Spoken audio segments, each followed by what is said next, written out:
안녕하세요. 또 한 주가 시작됐습니다. 이벤트를 합니다. 오늘부터 한 주간 댓글을 매일 다시는 분들에게 카페 쿠폰을 선물합니다. 액수를 얼마나 할지는 아직 미지수고 만 원, 2만 원 그렇게 조그맣게 사람들 너무 많으면 곤란해서 총 액수 10만 원 내에서 그렇게 드릴 겁니다. 많이 참여해 주시고 이제부터는 이제 거의 함께 기도를 만들어 가야 합니다. 자기도 좀 몸 기도를 시험해 보고 같이 그 경험을 공유하면서 각자 맞는 기도를 그렇게 만들어 가는 것이 좋을 것 같아서, 그러자면은 댓글로라도 서로 이렇게 소통이 필요한 것 같아요.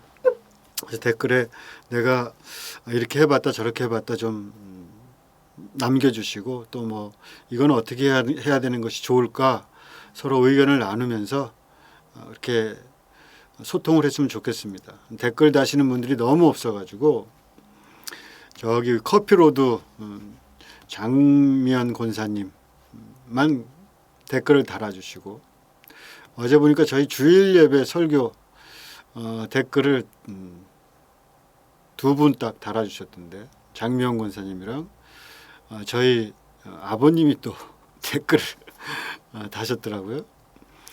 저희 교인들은 뭐 댓글 같은 건 안 다나 봐요. 딴 분들은 딴 분들 두 분 댓글이 있더라고요. 하여간 댓글 이벤트 한다. 매일 댓글을 달아주면은 커피 쿠폰을 쏘겠다. 그런 말씀을 드립니다. 이번 주 5일간 댓글을 달아주시면 됩니다. 오늘은 관상기도입니다. 제가 정말 녹화를 했는데 소리가 안 들리는 거예요. 그래서 지금 다시 하는 겁니다. 지금 속이 부글부글 끓습니다. 다시 하려니까 정말 재미가 없네요. 관상기도에 대해서 한 2, 3일 말씀드릴까 합니다. 제가 뭐 많이 아는 건 없고 그냥 제가 관상기도를 하면서 혹은 그와 관련된 책들도 보고 또 이제 나름대로 혼자 이러저러 생각을 하면서 관상기도는 나는 이렇게 생각한다 하는 그런 말씀을 좀 드리겠습니다. 관상기도를 공부하자면은 뭐 굉장히 양이 많을 수 있습니다. 그래서 관상기도를 좀 한번 해볼까 싶기도 한데 나중으로 좀 미루고 제가 그냥 대충 관상기도에 대한 제가 가진 입장 이런 것만 좀 말씀을 드리려고 합니다. 오늘은 첫날인데 세상이 이제 굉장히 빠르게 변화를 해가잖아요.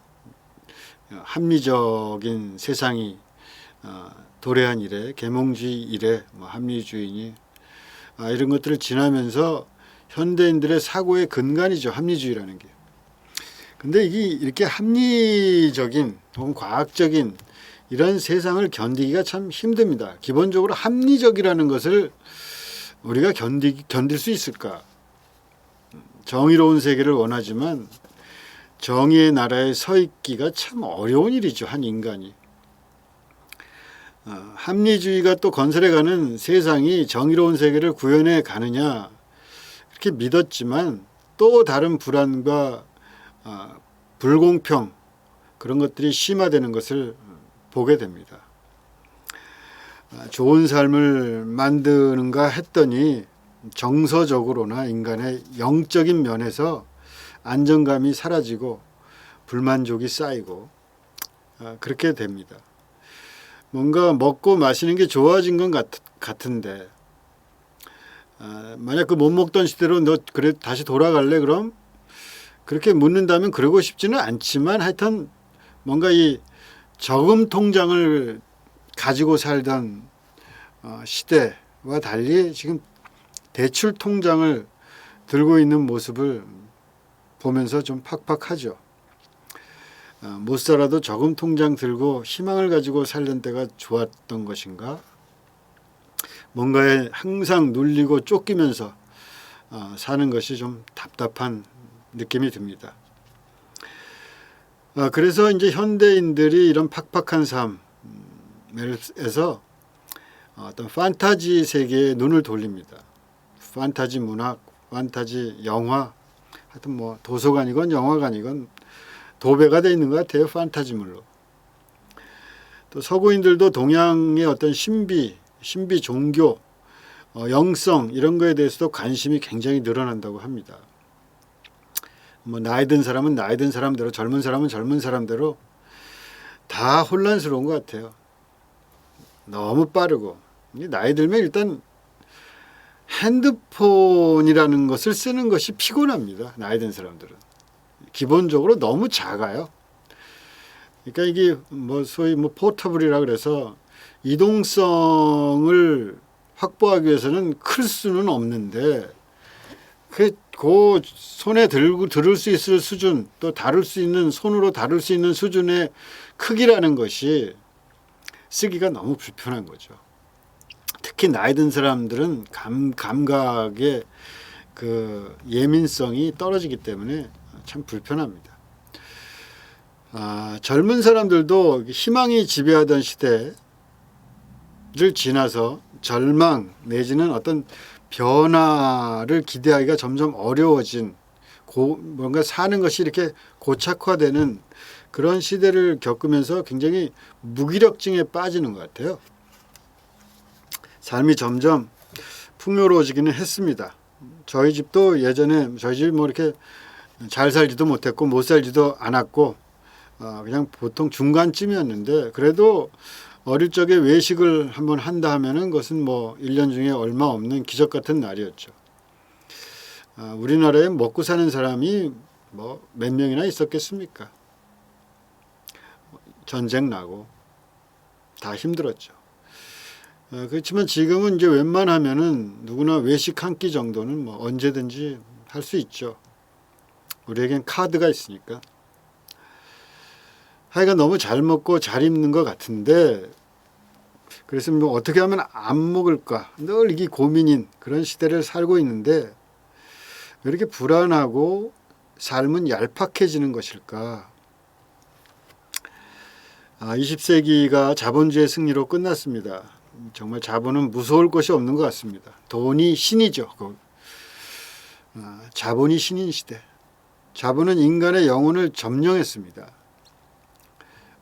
돈의 영혼을 파는 사람이 얼마나 많습니까? 돈이 있는 곳에 삶이 있습니다. 신상 가방 없으면 사는 것이 처량하기만 하고 인스타그램에 올릴 사진이 필요해. 결혼도 뭐 돈이 필수 아닙니까?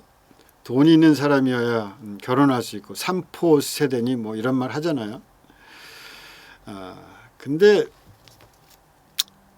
참 세상이 이상해진 것 같아요. 돈이 뭐 예를 들어서 30이다 그러면 30살에 결혼을 하겠다.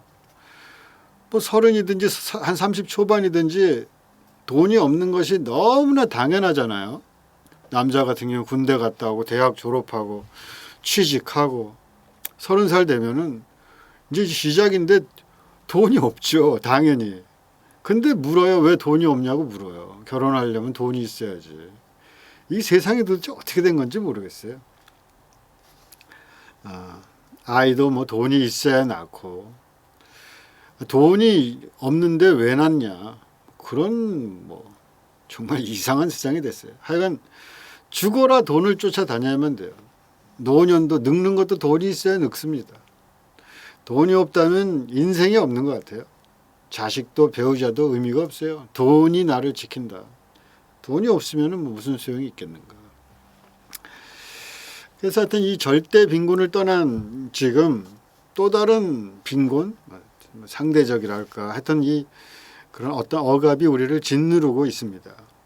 예전에는 그래도 이렇게 성장을 하던 시기였는데 그 그래프가 탁 이렇게 방향을 틀었고 이제는 뭐 이전같이 그렇게 막 희망스럽게 그래프가 이렇게 막 올라가지는 않잖아요. 이렇게 꺾여가지고 그냥 쭉 가는 너무 지루한 그런 시대가 돼버리지 않았나. 부익부 빈익빈 이게 정말 이건 이 소리는 듣기만 해도 이제 좀 지긋지긋한 느낌이 들 정도로 부익부 빈익빈의 세 개인 것 같아요. 어디서 제가 듣기로는 뭐 부자 62명인가 뭐 하여튼 몇 명이 전 세계 자산인가 소득의 반을 가지고 있다는 거예요. 뭐 100명도 안 되는 몇 사람이 전 세계의 자산을 그렇게 소득을 다 장악하고 있다. 부자는 점점 더 부자가 되고 가난한 사람은 가난의 성에 모여서 갇힙니다. 성으로 들어오는 사람은 줄을 짓는데 나가는 사람은 없고 사람들은 몰리고 아마도 성을 좀 더 지어야 될 듯합니다. 루소라는 사람이 한 말인데 제가 정확한 워딩은 잘 기억이 안 나서 대충 말씀을 드리면 사람을 노예로 쓸 만한 부자가 있어서도 안 되고 노예가 될 만큼 가난한 사람이 있어서도 안 된다. 뭐 그런 말을 18세기에 했는데 21세기에도 정말 이 말이 요원하기만 합니다. 이 말이 정말 이루어질 수 있을까? 어쩌면 더 아득한 현대판 노예, 법적으로는 노예가 아니지만 뭐 등짝에 내가 뭐 낙인을 찍어놓고 낙인을 지진 뭐 그런 것은 아니겠지만 노예 아닌 노예가 질비하죠. 사는 것 자체가 헤어날 길이 없는 수치심, 뭐 공허함, 외로움, 우울함, 상실감, 잠들기가 힘들고 내 몸에 있는 장기들은 뭐 그 신경성 장애라고 소리를 지릅니다. 우울증은 많고 이상한 정신적인 분열을 가진 사람들이 자꾸 나타나고 도대체 어떻게 살 것인가? 뭔가 방법이 있을까? 혁명을 일으켜야 되는가? 이런 식으로 세상은 치달으면 안 된다고. 그래서 돈 있는 사람들 다 자본을 가지고 세상을 주무르는 사람들을 다 단도대로 올려야 되는 건지 모든 것이 힘들고 귀찮다. 그러니까 이제 혁명을 못할 바에야 차라리 이제 고치를 틀고 들어가서 나비가 되는 꿈을 꾸면서 이렇게 고치 안에 잠이나 자야겠다. 그 판타지 속에 살아야 되겠다. 판타지가 나를 구원하리라. 또 뭐 아니면 뭐 웃음 짓는 여왕님 정복할 신세계가 있는 곳으로 가자. 그래서 그냥 뭐 게임을 그냥 그렇게 해대고 아이언맨 이전에 그 아이언맨은 판타지는커녕 뭐 그냥 일상인 것 같아요. 너무 산만하고 세상이 너무 어지럽습니다. 젊으나 늙으나 다 마찬가지예요. 나이 든 사람들이 오히려 더 안정적인 것 같아요. 그게 뭐가 있을까? 어떻게 살아갈 수 있을까? 어떤 심정, 어떤 희망으로 살아야 할까? 산다는 것이 도대체 뭔가? 더구나 이렇게 잠깐 산다는 것은 뭔가? 인생이 뭔가? 사람들은 기도하기를 원합니다. 그런데 교회가 가르쳐 줄 수가 없어요. 특히 한국 교회가 가지고 있는 기도는 기도라기보다는 하나의 욕망의 판타지입니다. 그래서 한국 교회가 가르쳐 줄 수 있는 게 뭐 기도 삼창밖에 가르쳐 줄 수 있는 게 없어요. 아니, 주여 삼창. 믿는 사람이든지 믿지 않는 사람이든지 아예 그냥 그 한국 교회의 기도를 보면서 손사래를 치잖아요. 저건 아니야. 기도는 하고 싶은데 어디서 어떻게 해야 되나 방황하는 거죠. 믿는 사람들이. 그래서 이제 20세기 후반부터 이 관상 기도가 확산되기 시작합니다. 하나님을 좀 만나고 싶다. 영적 교제를 나누며 나 자신을 좀 들여다보고 싶다. 나 자신을 자세히 살피고 내 안에 있는 어떤 그 신성함, 내 숨속에 있는 어떤 하나님의 그 기운 이런 걸 느끼면서 욕망이 지배하는 세상에서 평생 벌건 눈으로 뛰다 마는 그런 인생이 되고 싶지는 않다. 기도할 곳이 없을까? 어떻게 기도하면 될까? 그래서 이제 이 도시에 사는 답답한 많은 믿는 사람들이 말을 합니다. 불교에는 수행할 수 있는 무슨 뭐 기도의 전통이나 방법들이 있는데 왜 우리는 그런 영성을 고양할 수 있는 어떤 공부할 곳이 없을까? 하다못해 템플스테이 같은 것도 있고 한데 왜 우리는 영적 수행을 할 도구를 갖지 못한 걸까? 가톨릭은 가톨릭 나름대로 자기들의 영적 전통을 지키면서 그렇게 수행을 하고 기도를 하는 그러한 그 방법을 가지고 있는데 우리는 정말 이렇게 어떤 그 하나님 앞에 정말 깊이 기도할 수 있는 그런 그 도구가 왜 없나? 어떻게 보면 어디 기도가 없다는 느낌이 들 정도로 어떤 신비의 깊이에 다다를 동굴 하나 가지고 있지 않나.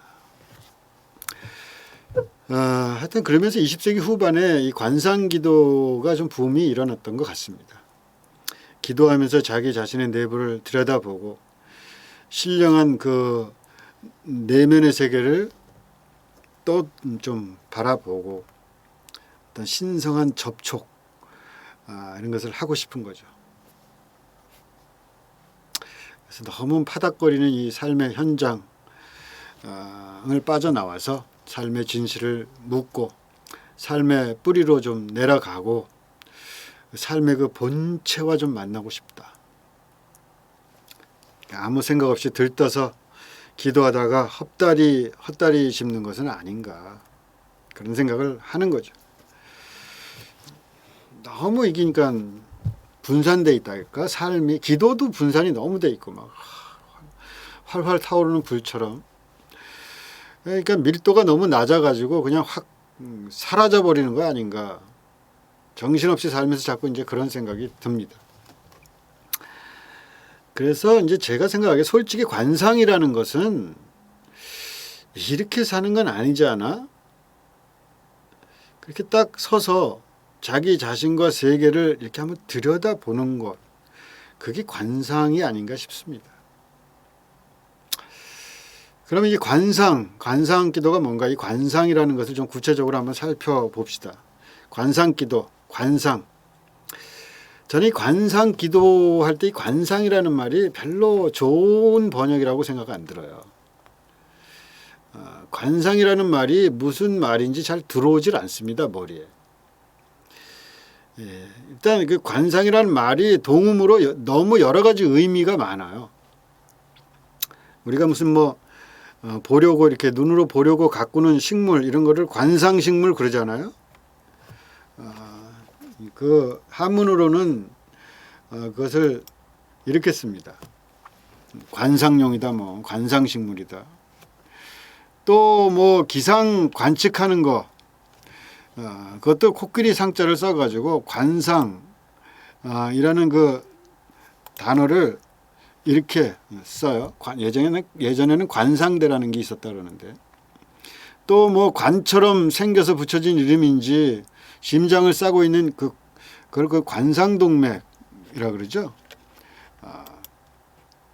또 우리가 제일 많이 쓰는 거는 이 관상이죠. 서로 상자 쓰는 관상 좀 봐주세요. 관상 그러면 이 생김새대로 운명을 본다는 관상이라는 단어가 지배적이기 때문에 관상이라는 번역이 그리 좋아 보이지 않습니다. 그렇잖아요. 관상 기도가 뭐야 도대체. 관상을 보나? 그런 말 하는 경우가 많아요. 실제로. 관상을 본다는 거예요. 뭐야. 우리가 관상 기도할 때 관상은 이 관상입니다. 서로 상자 밑에 마음 심자, 볼관자를 쓰고 이 관상인데 뭔가 이제 꿰뚫어 보는 그런 봄이라고 할 수 있습니다. 이 시스루 요즘 시스루 룩이 있잖아요. 속이 이렇게 환히 보이는 망사 같은 거 입고 있는 그걸 시스루 룩이라 그러는데 속이 보인다는 거죠. 그러니까 이 관상이라는 건 그런 속이 보인다. 또 이 관이라는 게 그렇고 상이라는 거는 생각상자인데 서로 상자에 마음심이 아래 붙어서 생각상이 됩니다. 나름대로 저는 이 글자 한문으로 쓰면은 심오한 좋은 글자라는 생각은 들어요. 서로 마음 서로 상자 서로 하나님과 내가 마음을 나눈다. 그렇게 풀어보면은 이보다 더 좋을 수가 있겠는가 그런 생각도 들고 여러 가지로 하여튼 그런 생각을 해봤지만 하여튼 그 관상이라는 번역 자체는 너무 그 관상 본다 할 때 그 관상 이미지가 확고하게 한국 사람들에게 자리 잡고 있기 때문에 관상 기도는 좋은 번역 같지가 않습니다. 원래 관상이라는 말 영어로는 contemplation이라 그러죠. 그런데 이 contemplation이라는 그 영어는 contemplatio라는 그 라틴어에서 왔습니다. 그러니까 이게 이건 좀 이게 깊이 바라보는 거 그런 것을 의미하는데 contemplatio라는 건 라틴어고 이 contemplatio라는 그 라틴어는 헬라어 테오리아라는 그런 그 헬라어에서 왔어요. 그게 헬라어 테오리아도 제가 뭐 이렇게 누가 쓰는지 모르겠지만 하여튼 저는 이게 테오리아는 본다 그런 말이에요. 테오리아는. 근데 보는데 그냥 어떤 사물을 그냥 보는 게 아니라 뭔가 시스루 그런 거 아닌가 그런 생각을 하게 됩니다. 그러니까 뭔가 뚫어서 보는 거죠. 깊이.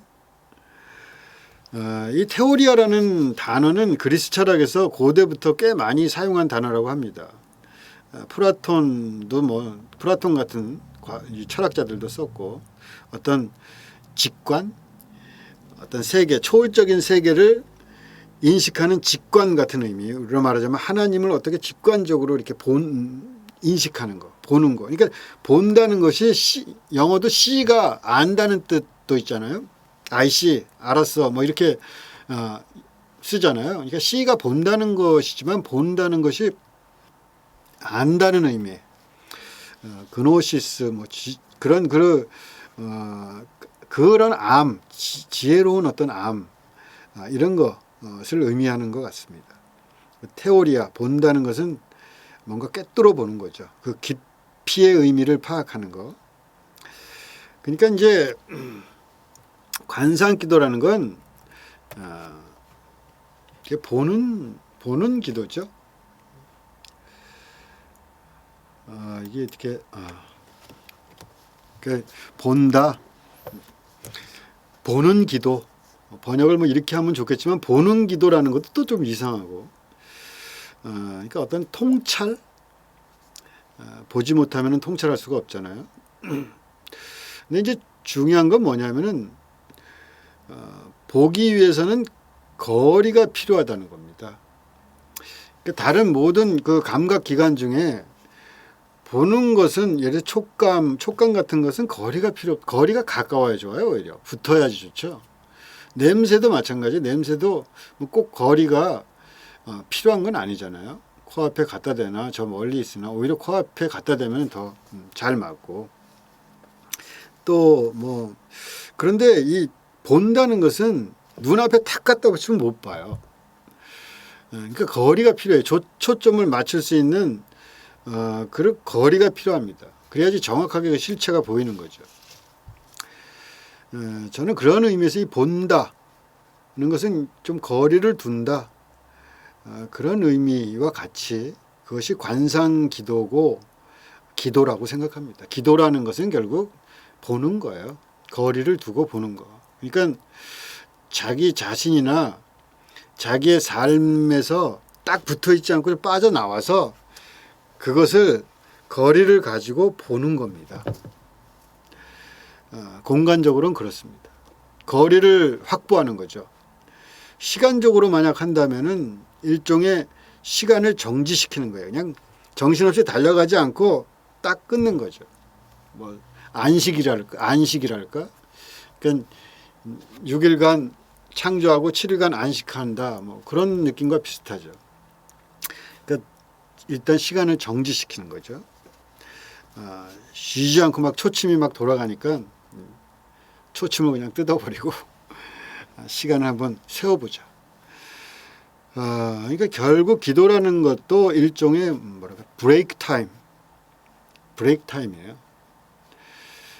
커피 타임 좋지 않습니까? 커피 한 잔 하실래요?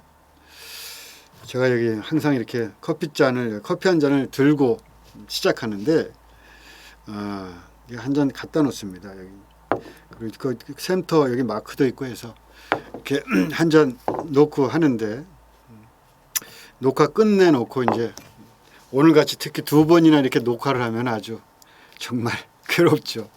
그럼 끝내고 잔을 딱 들고 한 잔 딱